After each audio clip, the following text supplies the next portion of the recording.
عن أسماء بنت عميس قالت: قال لي رسول الله صلى الله عليه وآله وقد كنت شهدت فاطمة عليها السلام وقد ولدت بعض أولادها فلم أر لها دما فقال: إن فاطمة خلقت حورية في صورة إنسية.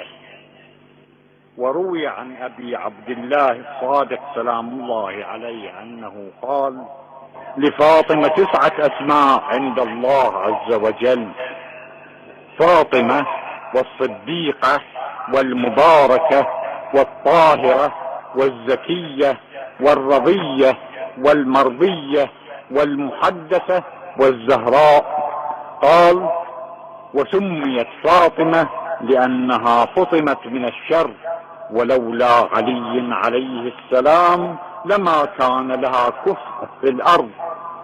وعن أبي جعفر الباقر عليه السلام قال: لما ولدت فاطمة عليها السلام أوحى الله تبارك وتعالى إلى ملك فأنطق به لسان محمد صلى الله عليه وآله فسماها فاطمة، ثم قال: إني فطمتك بالعلم وفطمتك من الطمس.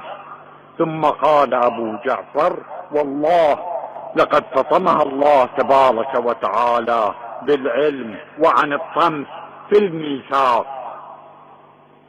أقول يعني في العالم المذكور في الآية الكريمة، وهي قوله تعالى: وإذ أخذ ربك من بني آدم من ظهورهم ذريتهم وأشهدهم على أنفسهم ألست بربكم قالوا بلى شهدنا.